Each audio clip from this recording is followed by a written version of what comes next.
Redescubriendo nuestro pasado con la pieza del mes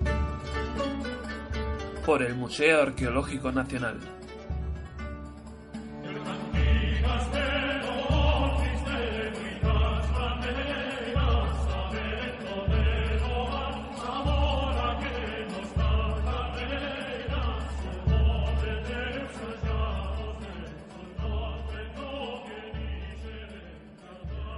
Llega el momento de la pieza del mes de junio y para hablar sobre esta pieza del mes tenemos a Isabel Rodríguez López, profesora de la Complutense y especialista en musicología e iconografía clásica. Hola, ¿cómo estás, Isabel? Hola, Javier, buenos días. Bien, encantada de saludaros. Bueno, repites con la pieza del mes en este mes de junio. Y en este caso vamos a hablar del estamno con simposiastas. Efectivamente. En primer lugar, como siempre hacemos con esta pieza, con las piezas, ¿cómo llega al museo? ¿Se conoce el origen? Sí, en este caso además, Javier, es una pieza perfectamente detallada porque procede de la colección real y son estas piezas las que mejor documentadas tenemos. Sabemos incluso el año en el que entró a la colección real. Es un regalo que le hizo el jefe de la Armada Napolitana durante el reinado de Carlos III, que se llamaba Miguel Reggio, a Isabel de Farnesio en 1739. Fíjate si te puedo especificar. Al ser de colección real es clarísima la procedencia. Además que ya por tiempos de Carlos III había interés en la arqueología aquí en España y bueno, también se trabajó en Pompeya y Herculano, creo recordar.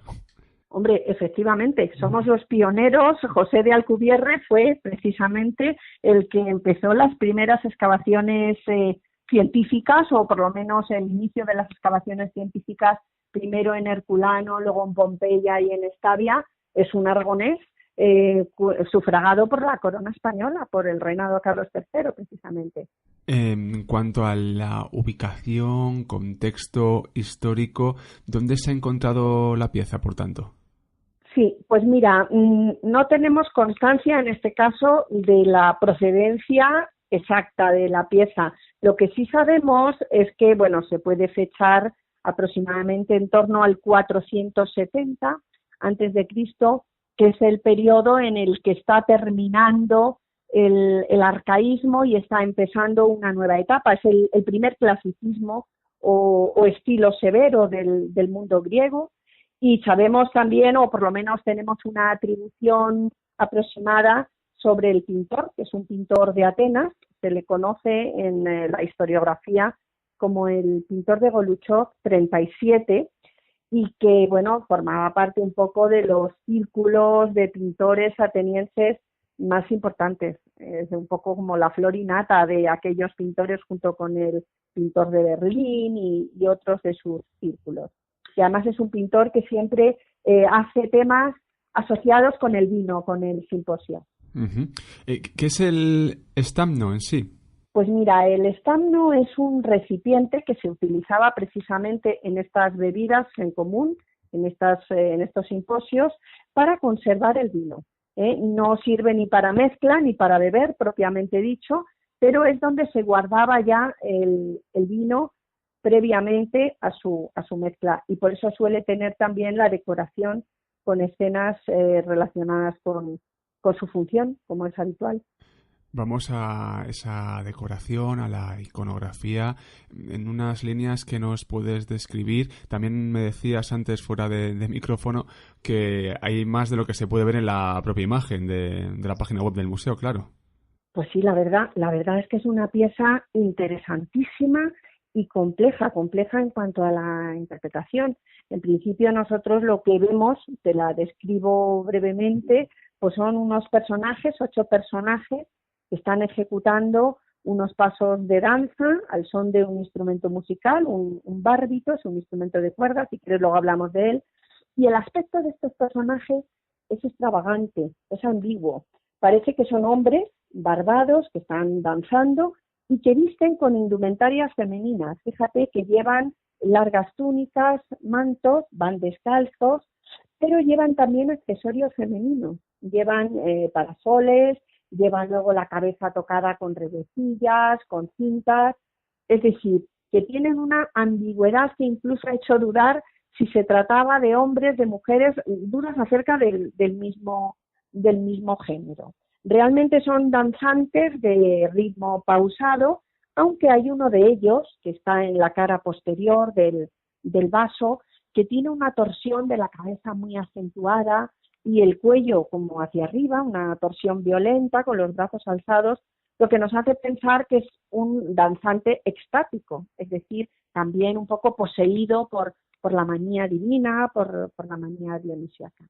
Y Beazley, que es uno de los grandes especialistas en este tipo de escenas, los denominó hace ya mucho tiempo como vasos anacreónticos, aunque luego se les haya dado otras designaciones. Pero como te digo, plantean muchísimos interrogantes, porque los simposiastas no son así. Los simposiastas suelen ser desnudos o prácticamente desnudos, apenas tapados con un manto, etcétera. Una duda que tengo, este tipo de escena, con estos personajes que parecen travestidos, podría decirse, entonces se repite en más soportes o elementos, quiero decir, o es una pieza única que se ha encontrado con este tipo de iconografía. No, hay todo un grupo de piezas que por eso te digo que Beazley los llamó vasos anacreónticos. Son vasos asociados al simposio, asociados a la poesía lírica, al poeta Anacreonte de Teos, claro, que es el que parece que introduce en Grecia, en la Hélade, pues todo lo que es ese mundo oriental. Como te decía, claro, los interrogantes son muchísimos y nos permite conectar un poco con las prácticas sociales de la Atenas de principios del siglo V. Para algunos son, ya te digo, aristócratas, simposiastas, y reflejan como el lujo oriental. Parece que Anacreonte, este poeta, había traído de Lidia la moda por el lujo oriental, que debió de ser pues un auténtico boom en aquel entonces, y los parasoles y todo lo que en Grecia se consideraba ambiguo, travestismo femenino, en el mundo oriental no era así, porque el parasol era un símbolo de los propios reyes en el mundo de Oriente. Los reyes persas, por ejemplo, pues lo utilizaban como símbolo de protección de sus súbditos, etcétera. Es decir, que realmente ahí hay una mezcla entre lo que pudiera ser el simposio y luego este reflejo de la sociedad, de esos varones, no de la sociedad completa, sino de los varones aristócratas atenienses, pues que querían exhibir su condición social elevadísima. Esto me lleva, Isabel, a una reflexión. Claro, estamos en el mundo griego, en la Hélade, y lo que se suele entender es que lo que no está dentro de esta órbita es bárbaro. Se entiende por bárbaro, ¿no? Entonces, me parece muy interesante este tipo de influencias orientales y la recepción que se tiene de las mismas, porque claro, entonces estamos un poco rompiendo también ese esquema tan monolítico de nosotros y ellos. Claro, efectivamente es una buenísima observación y una buenísima pregunta, porque date cuenta de que cuando el mundo griego se expande, obviamente, a partir del siglo VII a.C., y es inevitable la influencia oriental, por mucho que en la mentalidad griega homérica, en la mentalidad griega primitiva, se aludiera a lo bárbaro como lo no griego propiamente dicho. Entonces, el mundo de Oriente siempre ha causado una fascinación tremenda entre los griegos, y realmente los poetas, en particular Anacreonte, Alceo, Safo, pues lo ponen de moda, evidentemente, sí, y parece ser que fue una verdadera, se llamaba lidopateia, para que te hagas una idea, que es un poco la moda del lujo oriental llegada de Lidia, que ya entonces formaba parte, claro, de todo lo que es el mundo, los territorios de la Hélade, del mundo griego propiamente dicho. Las túnicas de mangas que llevan vestidas son orientales. No sé si te fijas que llevan como una especie de gorro cónico, es un gorro oriental que se llama mitra también, es decir, que todos los objetos que llevan reflejan esa moda.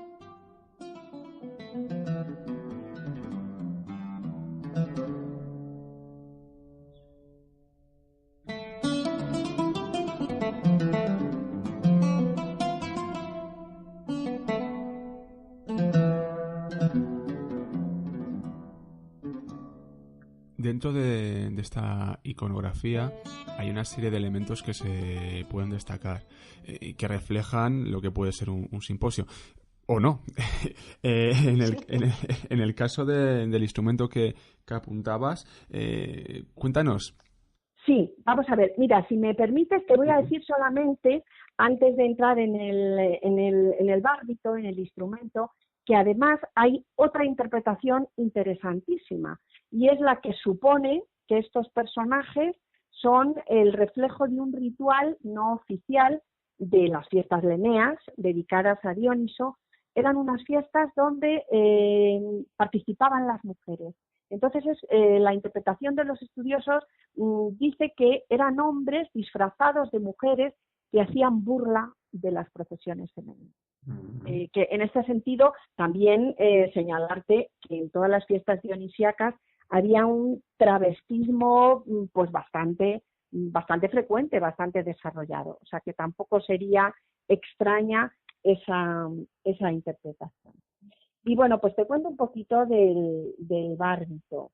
El bárbito es un instrumento asociado con estos poetas que te citaba antes, con los líricos arcaicos, con Terpandro, con Anacreonte, con Safo, con Alceo, y que desde luego lo consideraban como el más foráneo, el más extranjero de todos los tipos de liras comunes en la Atenas del siglo V. Incluso se le llamaba la cítara asiática, porque se suponía ese origen oriental.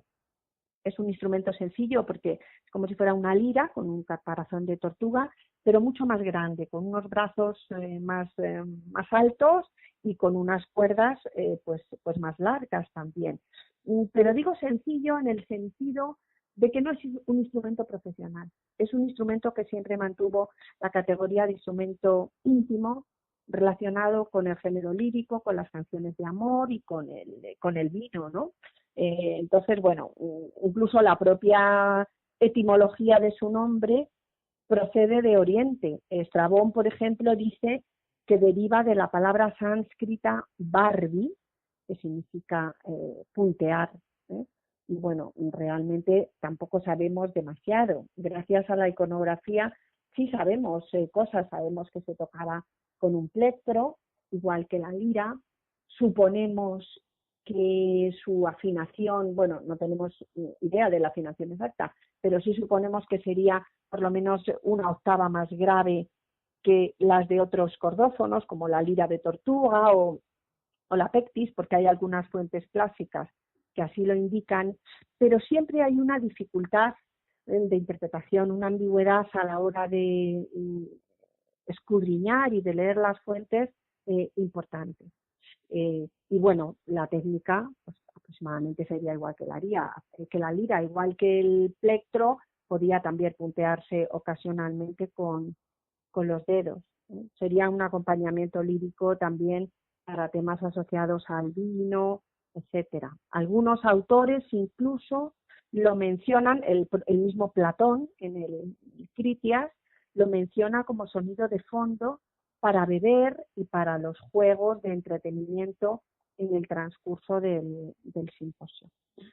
Si nos situamos en un simposio, este instrumento, comentabas, ¿se podía tocar recitando? ¿O estaba de fondo únicamente? ¿O cómo era esto? ¿Cómo vamos a una sala, no? Claro, la recreación un poco mental que nos podemos hacer de este tipo de actividades. Sí, pues ¿cómo era? Nos tenemos que imaginar una habitación interesante, lujosa, habitada por hombres, es el andrón, es el espacio masculino por antonomasia, en una casa griega, una reunión exclusiva, imagínate, no demasiados comensales, 7, 8, hasta 10 lechos se podían poner, y bueno, después de la comida se hacían una serie de rituales y empezaba el simposio propiamente.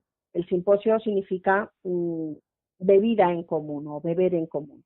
Entonces, después de esa comida se limpiaba el suelo, se limpiaban las manos, se purificaban las copas, se coronaban los comensales, con mirto, con laurel, con pámpanos, con diferentes, se aromatizaba la sala con incienso y con flores, y se ponía una cratera, que es el recipiente para mezclar el vino con el agua, en el centro. Una cratera que, fíjate, yo me imagino que tendría casi la función de ser el altar, el propio Dios. Y luego, pues esto, para acompañar a ese vino, se ponía agua, queso, miel, algunos pasteles y canto y fiesta. Dentro de ese canto y fiesta, pues podemos incluir, por un lado, un peán, es decir, un himno coral interpretado por todos al principio, probablemente, de la reunión. A continuación, pues algún canto solista acompañado por el bárbito de alguno de los simposiastas, de alguno de los participantes, y luego, pues ya después de esto, evidentemente, podía llegar la juerga fuera de la propia sala. Ya sabes que la mentalidad griega es una idea importantísima en ella, es la idea de la medida, de la moderación, y por eso se mezclaba el vino con agua, y esto era signo de civilización. Hay algunos textos, luego si quieres te leo alguno, tengo aquí uno completamente interesantísimo sobre esto. Entonces, bueno, es una reunión aristocrática, es una reunión de confraternidad, una reunión donde se habla de temas bastante elevados, y donde pues un poco lo que prima es eso, es una reunión de iguales para hablar de política, gente que tiene intereses en común, se habla de filosofía, de amor, etcétera.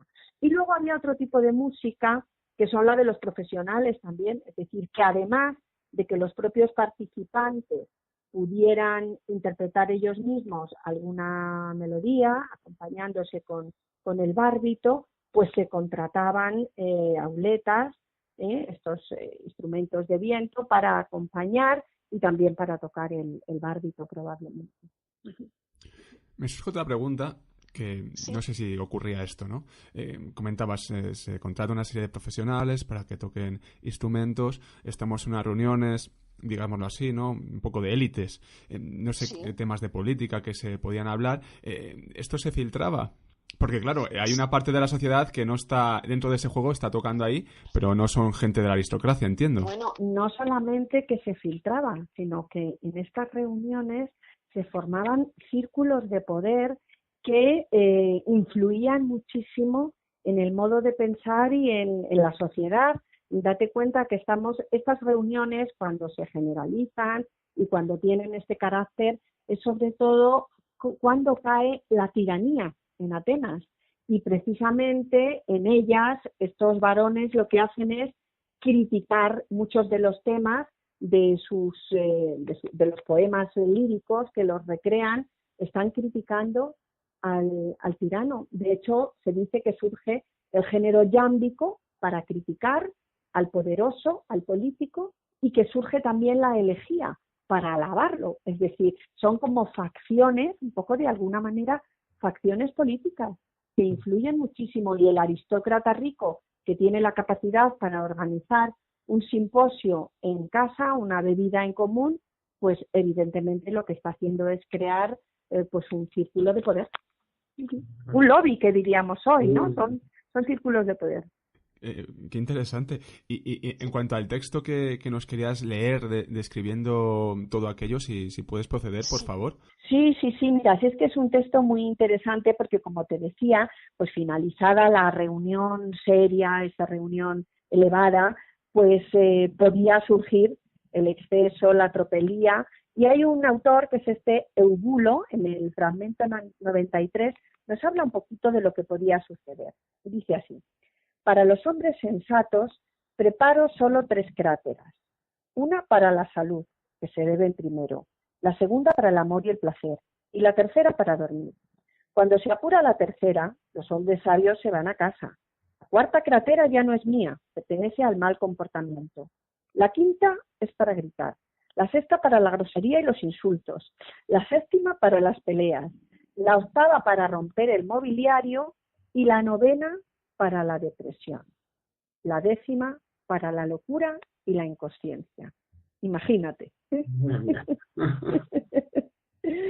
Sí. Madre mía, pues estamos aprendiendo mucho contigo, Isabel, sobre todo esto y simplemente para finalizar, vemos que el poder de la poesía es clave para también entender este tipo de movimientos, claro.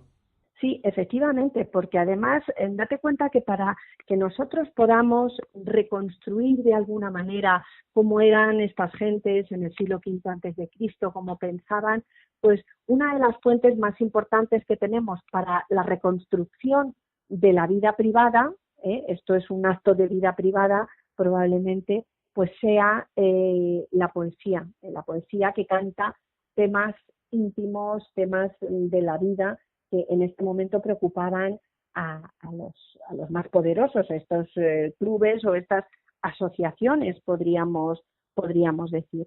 Entonces es interesantísimo y además son poesías que no están en absoluto pasadas de moda. Yo invito a los lectores pues a leer Anacreonte, a leer Safo, a leer Alceo, es decir, son textos pues de gran actualidad porque al fin y al cabo pues hablan del eros, hablan de la fraternidad, de la amistad, de la charla, y esos son temas eternos, ¿no? Desde luego, si es que no hemos cambiado tanto.